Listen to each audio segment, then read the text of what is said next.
மாறன் சரியில்ல. இப்போ ராட்டகாசமான அதிரடியான எபிசோட் வந்திருக்குன்னே சொல்லலாம். மிஸ் பண்ணாம ஃபுல்லோடையும் கேளுங்க. பிசி வந்து சுத்தமா போ மாட்டேது. பார்க்கலாம் லைக் பண்ணிட்டு பார்த்தீங்கன்னா, எனக்கு கொஞ்சம் பேச வந்து மூடிட்டா இருக்கும். ராமச்சந்திரன் அப்படியே கேஷுவலா வந்து உட்காந்துட்டு இருக்காங்க. கண்மணி வந்து பேசுறாங்க. சதி திட்டத்த வந்து ஆரம்பிச்சுட்டாங்க. கண்மணி வீராலேருந்து எல்லாரும் வந்து ஆச்சரியமா பார்த்துட்டு இருக்காங்க. "என்னப்பா இங்க துணியெல்லாம் கீழ கிடக்குதேங்கிற" மாரி கேட்கும்போது, "நிறுத்துடா! நீ இப்படியெல்லாம் பண்ணுவேன்னு நெனச்சு கூட பார்க்கலன்னு" சொல்லி ராகவன் வந்து பேசுறாங்க. "நான் அப்படி என்னதான் பண்ணேன்? எனக்கு ஒண்ணும் புரியலையே! சொந்த கடையிலேயே திருடி இருக்கீங்க. என்ன நீ பேசுறீங்க? நான் திருடி இருக்கேனா? எத வச்சு சொல்றீங்க? நீங்க கையில வச்சிருக்கீங்கல்ல துணி, இத வச்சு தான் சொல்றேன்னு" சொல்லி அந்த இடத்துல சொன்னோனே, "என்ன நீ ஓவரா பண்ணிட்டு இருக்கீங்க. என் மேல வந்து திருட்டு பழி போட்டுக்கிட்டு இருக்கீங்க. அதுவும் எங்க அப்பா முன்னாடி. என்ன நெனச்சுக்கிட்டு இருக்கீங்க? சொந்த கடையில திருடணும்னு அவசியம் இல்ல, தேவையும் இல்ல. என்கிட்ட இல்லாததா?" அப்படின்னு சொல்லி அந்த இடத்துல சொன்னோனே, "இன்னொரு வாட்டி இது மாரிலாம் பேசுற வேல வச்சுக்காதீங்கன்னோனே" ராமச்சந்திரன் பார்த்துக்கிட்டே இருக்காங்க. "அப்பா, எதுவா இருந்தாலும் கார்த்தி சொல்றத வந்து கேட்போம். அதுக்கப்புறமேட்டு எதுவா இருந்தாலும் முடிவுக்கு வருவோங்கிற" மாரி சொன்னோனே, ராமச்சந்திரன் பார்த்துக்கிட்டே இருக்காங்க. இவரு என்ன பேசுறது? அதான் வந்து கடைக்கு வந்தவரே, கன்னா பின்னான்னு நம்மள வந்து அசிங்கப்படுத்திட்டு போயிட்டாரே! இதெல்லாம் இல்லன்னு ஆயிடுமா? 40 வருஷம் மரியாதையே வந்து போச்சே மாமா! அப்படின்னு சொல்லி அந்த இடத்துல வந்து கண்மணி வந்து ஃபீல் பண்ணிட்டு இருக்கிறப்ப, கண்மணி வந்து பேசுறத வந்து நிப்பாட்டணும்னு சொல்லிட்டு மல்லு கட்டுறாங்க. நம்ப வீரா, கார்த்தி சொல்றதையும் கேட்டு ஒரு முடிவுக்கு வருவோன்னோனே, "அண்ணி தேவையில்லாம எங்க அப்பாவ வந்து உசுப்பேத்தி விட்டுக்கிட்டே இருக்கீங்க. என்ன இதுவும் உங்க நாடகமா? நீங்க எதுவா இருந்தாலும் பேசாம நில்லுங்க. உங்களுக்கு இந்த கடைக்கு என்ன சம்மந்தம் இருக்கு? எதுவா இருந்தாலும் அப்பா வந்து பேசட்டும். அப்பா நான் எந்த தப்பும் பண்ணலப்பான்னோனே, கன்னத்திலேயே பலார் பலார்ன்னு அடிக்கிறாங்க. தப்பும் பண்ணிட்டு இங்க இருக்கிற எல்லாரும் வந்து நியாயமா நடந்துக்கிறவங்கள்ட்டலாம் வந்து, உன் கோவத்தையும், திமிரையும் வந்து காட்டுறியா? இப்படிதான் நீ வந்து படிச்சியா? அது மட்டும் இல்லாம, இப்படிதான் நீ கடைய வந்து பார்த்துக்கிட்டு இருந்திருக்கியா? அதனால தான் உன் கடை இவ்வளோ நாளா வந்து மேல வரலையா?" அப்படின்னு சொல்லி ராமச்சந்திரன் வந்து வார்த்தைய வந்து விட்டுறாங்க. மாமா, இங்க ஒரு பக்கமா வந்து பேசி முடிவு எடுக்கக்கூடாது. கார்த்தி தரப்பையும் வந்து நல்லா நம்ம கேட்டுட்டு தான் ஒரு முடிவுக்கு வரணும். ராமச்சந்திரன் அப்படிதான் எதுவா இருந்தாலும் முடிவு எடுப்பாங்க. அதெல்லாம் ஓகே தாம்மா. ஆனா ஆதாரம் பூர்வமா இவன் தான் மாட்டிக்கிட்டானே! அப்படி இருக்கும்போது, இவன் தானே அந்த துணிய வந்து ஏத்தி விட்டான். அப்புறம் அந்த துணியில ஏதாவது பிரச்சனைனா, இவன் தானே பொறுப்பு. துணி எப்படிம்மா ஆட்டோமேட்டிக்கா மாறுங்கிற மாரி அந்த இடத்துல சொன்னோனே, மாமா இங்க வேற ஏதோ ஒரு விஷயம் வந்து நடந்திருக்கு.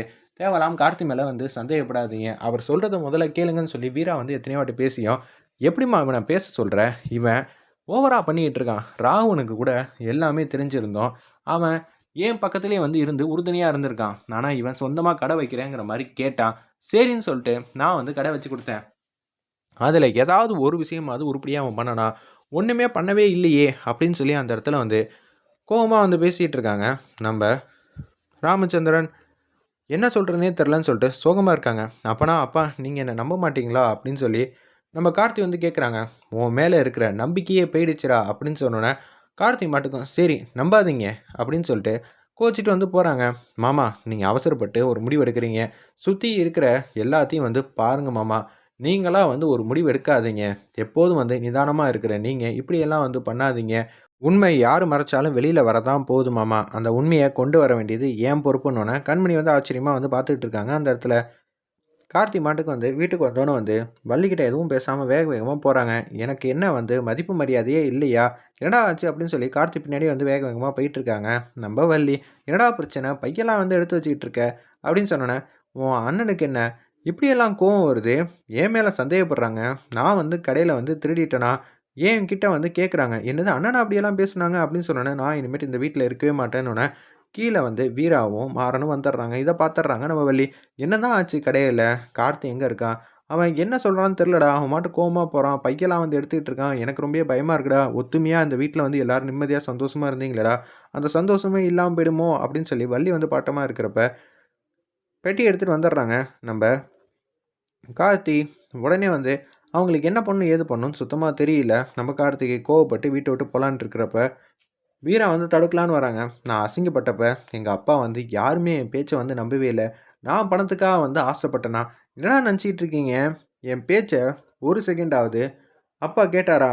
அப்பன்னா என்ன? அவருக்கு எது சரின்னு படுதோ, அத தான் செய்வாரா? கார்த்தி அப்படியெல்லாம் பண்ண மாட்டான். எனக்கு நம்பிக்கை இருக்குன்னு ஒரு வார்த்தை பேசினா கூட, சரிங்களா? வீரா நீயும் எடுத்து சொல்ற. இல்லன்னு சொல்லவே இல்லையே. மாறனும் எடுத்து பேசினா. இதுல என்ன யாருமே வந்து நம்பாம என்ன கடைய விட்டு தொரத்திட்டீங்களே! இதுக்கு தான் எனக்கு கடையில வந்து பொறுப்பெல்லாம் குடுத்தீங்களா? என்னம்மா இவன் கடையில என்னென்னமோ நடந்துச்சுன்னு சொல்றான். இதெல்லாம் உண்மையா? அண்ணன் இப்படியெல்லாம் பண்ணாரா? ஆமா, உன் அண்ணன் இதுக்கும் மேல வந்து பண்ணாரு. எல்லாரும் பார்க்குற அளவுக்கு எனக்கு கன்னத்திலே வந்து பலார் பலார்ன்னு அடிச்சாங்க.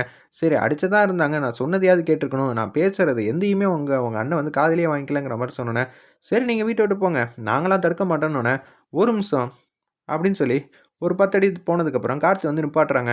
"அப்ப வீரா, நீங்க இப்ப வீட்ட விட்டு போனீங்கன்னா, ராமச்சந்திரன் பையன் வந்து திருடிட்டாப்ல. இந்த விஷயம் வந்து வெளியில தெரிஞ்சிடக்கூடாதுன்னு தான் வீட்ட விட்டு போறாப்லன்னு" சொல்லி எல்லாரும் வந்து சொல்லுவாங்க. "தயவு செஞ்சு நீங்க வீட்ட விட்டு போங்க. உங்க மேல தப்பு இல்லன்னு நிரூபிச்சுட்டு நீங்க வீட்ட விட்டு போங்க. இல்ல நான் தான் திருடுனேன்னு நீங்களே ஒத்துக்கிட்டீங்கன்னா, இப்பயே போங்கங்கிற" மாரி சொன்னோனே, பெட்டி படுக்கையோட வந்து திருப்பியும் வந்து மாடிக்கு வந்து போறாங்க. கார்த்தி சோகமா வந்து உட்கார்ந்துகிட்டு இருக்காங்க. "டேய் ஏன்டா எப்ப பார்த்தாலும் சோகமா இருக்க? நானும் வீராவும் இருக்கோம்ல." "ஆமாமா, நீங்க இருக்கீங்க. ஆனா உங்க பேச்ச தான் வந்து கேட்கவே இல்லையே ராமச்சந்திரன்." அப்படின்னு சொல்லிட்டு இருக்கிறப்ப, "டேய் பார்த்துக்கலாம்டா" அப்படின்னு சொல்லிட்டு, "கொஞ்சமாவது சிரிடா. நைட் எதுவும் பார்ட்டி எதுவும் வேணுமா?" அப்படின்னு சொல்லி கேட்டோனே, வீரா வந்துடுறாங்க அந்த இடத்துல. "என்னது கார்த்தி வந்து சிரிக்கிறாப்ல. அது வேற விஷயம்." அப்படின்னு சொல்லி அந்த இடத்துல வந்து பேசிட்டு இருக்காங்க. "டேய் மாறா, களத்துல இறங்குடா. எப்படி அந்த துணி வாங்குனாங்க? எங்க வாங்குனாங்கங்கிற விசாரிடா" அப்படின்னு சொன்னோனே, அந்த குடோனுக்கு வந்து ஃபோன் அடிக்கிறாங்க. "உங்க கிட்ட தானே எப்போதும் மெட்டீரியல்லாம் வாங்கிட்டு இருக்கோம்." "ஆமா தம்பி, என்னாச்சு? அதுல ஒரு 10, 15 பீஸ் வந்து நல்லா இல்லையே." "என்ன தம்பி சொல்றீங்க? நம்ம எப்போதும் வந்து ஃபர்ஸ்ட் குவாலிட்டி மெட்டீரியல் தான் குடுப்போம். அதுல போய் நல்லா இல்லங்கிறீங்க. அப்பனா வேற ஏதாவது பிரச்சனையா இருக்கும்." அப்படின்னு சொல்லி மாறனே வந்து சமாளிச்சு பேசிட்டு ஃபோன வந்து வச்சுர்றாங்க. அண்ணன் வந்து கோவப்பட்டு பேசுறாரு. எப்போதும் வந்து அவரோட துணியெல்லாம் எப்படி இருக்கும்னு எனக்கு நல்லாவே தெரியும். அவர் கோவப்பட்டு பேசுறாருன்னா, நிச்சயம் வந்து ஃபர்ஸ்ட் குவாலிட்டி தான் அனுப்பிச்சிருக்காங்க. "டேய் உன் பக்கத்துல யார் யார்றா இருந்தா?" அப்படின்னு சொல்லி கேட்டோனே, "உன்ன வந்து அந்த டிரைவர் தான் இருந்தாங்க. அவன் தான் வந்து, "நீங்க போங்க தம்பி, நான் பார்த்துக்கிறேன்னு" சொல்லி அனுப்பிச்சு வச்சாங்க. "டேய் அவன நம்பியாடா அவ்ளோ பெரிய விஷயத்த விட்டுட்டு வந்த?" அப்படின்னு சொல்லி கேட்டோனே, "அவன புடி மொதல்ல." கடைக்கு வந்து ஃபோன் அடிக்கிறாங்க. அந்த டிரைவர் ஒருத்தன் சுத்திட்டு இருக்கானே, புதுசா கூட அண்ணன் வந்து சூப்பர்வைசரா வந்து அப்பாயிண்ட் பண்ணாங்கல்ல, அவன் எங்க இருக்கான்? மேல தான் இருக்காங்கன்னு சொல்லி, மேல போய் கடையில இருக்கிற வேலை பார்க்குற ஒரு பையன் வந்து பார்த்துட்டு வர்றாங்க. உடனே கணக்குகிட்ட வந்து விசாரிக்கிறாங்க. உடனே அவங்க வந்து பேசுறாங்க. அவரு வந்து காசு பணத்தெல்லாம் வாங்கிட்டு வேலைய விட்டு போயிட்டாப்ல. அப்படின்னு சொன்னோனே, தூக்கி வாரி போட்டுருது நம்ப மாறனோட ஃப்ரெண்டுக்கு. உடனே வந்து, "அண்ணே, நீங்க சொன்ன மாரி விசாரிச்சேன். அவர் வேலைய விட்டே போயிட்டாராம். பாதி சம்பளத்த வாங்கிட்டு போயிட்டாராம்." அப்படின்னு சொன்னோனே, "அவன் உன் கூடயே இருந்திருக்கான். இப்ப பாதி சம்பளத்த வாங்கிட்டு அவன் இங்கேருந்து போயிட்டானா, நிச்சயம் அவன் தான் காரணம்னு என்னால புரிஞ்சுக்க முடியுதுங்கிற" மாரி மாறன் வந்து யோசிக்கிறாங்க. "டேய் சிரிச்ச முகமா இருடா. பிரச்சனைக்கான காரணம் என்ன ஏதுன்னு தெரிஞ்சிருச்சு. நம்ப அவன புடிச்சுட்டாலே பாதி பிரச்சனை முடிஞ்சிருச்சுங்கிற" மாரி எல்லாரும் பேசிட்டு இருக்காங்க. ஆனா, அப்பா என்ன கடைசி வரைக்கும் நம்பவே இல்லையே! டேய்! அப்பா ஏதோ கோவப்பட்டு பேசிட்டாங்கடா. 40 வருஷமா வந்து யாருமே எதுவுமே பேசாதப்ப, இப்ப இது மாரி நடந்திருக்குன்னா, அப்பா ஏதோ கோவப்பட்டுட்டாப்ல. இதெல்லாம் ஒரு விஷயம்னு சொல்ட்டு, நீ எல்லாம் பண்ணிட்டு இருக்காதடா. நம்ம பார்த்துப்போம்டா. நம்ம நல்லவங்கடா. நல்லது தான் நடக்கும். எத்தனையோ சோதனைகள்லாம் வரதான் செய்யும். அந்த சோதனைய வந்து சாதனையா மாத்த வேண்டியது நம்ப கையில தான் இருக்கு. நீ எதுக்கும் பாட்டப்படாதங்கிற மாரி தான் பேசிட்டு இருக்காங்க. மாறா இப்படியே பேசிட்டு இருந்தா, அவன் ஊர விட்டு போயிடுவான். நம்ப ஏதாவது பண்ணி அவன புடிக்கணும். 4 பேர் வந்து வெவ்வேறு இடத்துல வந்து தேடணும். அவன் மொதல்ல எங்கேருந்து வந்தான்? அவன பத்தி இருக்கிற விஷயம்லாம் யாருக்கு தெரியும்? கண்மணி தானே சேர்த்தாங்க. ஓ! இது எல்லாம் அண்ணியோட வேலையா? அப்படின்னு சொல்லி கார்த்தி வந்து யோசிச்சுட்டு இருக்காங்க. வேற லெவல்ல மாஸா இருந்துச்சுன்னே சொல்லலாம். வீரா வந்து அப்படியே ஒரு பக்கம் போயிட்டு கடையா வந்து தேடிட்டு இருக்காங்க. அவன் எங்க தான் இருக்கான்? அப்படின்னு சொல்லும்போது, "மாறா, உனக்கு தான் ஏகப்பட்ட ஃப்ரெண்ட்ஸ்லாம் இருக்காங்கல்ல. அவங்கள வந்து கூப்பிடு. அவங்களையும் வந்து உதவிக்கு வந்து வாங்கிக்க. கேமரா ஃபுட்டேஜில வந்து அவனோட ஃபேஸ் வந்து பதிஞ்சிருக்கும். அந்த ஃபோட்டோ வந்து எடுத்துக்க. ஃபோட்டோ எடுத்ததுக்கு அப்புறமேட்டுக்கு, அப்படியே கேஷுவலா வந்து நீ எல்லார்கிட்டயும் வந்து சர்க்குலேட் பண்ணு. அவன கண்டிப்பா வந்து புடிச்சே ஆவணும். இது கார்த்தி சம்மந்தப்பட்ட விஷயம் இல்ல. நம்ம கடை சம்மந்தப்பட்ட விஷயம்னோனே, ஒரு பக்கம் கடையில வந்து அந்த கிளையண்ட் வந்து வராங்க. வந்தோனே, அவங்க வந்து கேட்குறாங்க, "என்ன செய்யலான்னு இருக்கீங்க?" உடனே கண்மணி வந்து பேசுறாங்க. "இப்ப நீங்க வாங்குன துணிக்கு எங்களால எதுவும் பண்ண முடியாது. திருப்பியும் காசு குடுங்க. 20% டிஸ்கவுண்ட் தர்றோம். இனிமேட்டு நீங்க வாங்குற ஒவ்வொரு விஷயத்திலும் வந்து 20% தள்ளுபடி குடுக்குறோம்னு" கண்மணி வந்து பேசுறாங்க. "அதெல்லாம் சரி வராது சார். நீங்க 5,00,000 குடுத்தீங்களா? அத நான் உங்கள்ட்டயே குடுத்துர்றேன். உன்னொன்னு, நீங்க இந்த துணிய வந்து ஃப்ரீயா வாங்கிட்டு போங்க. நீங்க எதுக்கு நஷ்டப்படணும்? ராமச்சந்திரனுக்குன்னு மதிப்பு மரியாதை இருக்கு. யாருமே இதுவரைக்கும் ராமச்சந்திரன் முன்னாடி இப்படியெல்லாம் பேசினதில்ல. இந்த விஷயம் வெளிய தெரிஞ்சுச்சுன்னா, அப்புறம் எங்க கடைக்கு தான் வந்து பிரச்சனை. எங்க கடை இருக்கிற லைன்ல பெரிய பெரிய கடை இருக்கிறப்ப, நீங்க எங்க கடைக்கு வந்திருக்கீங்க.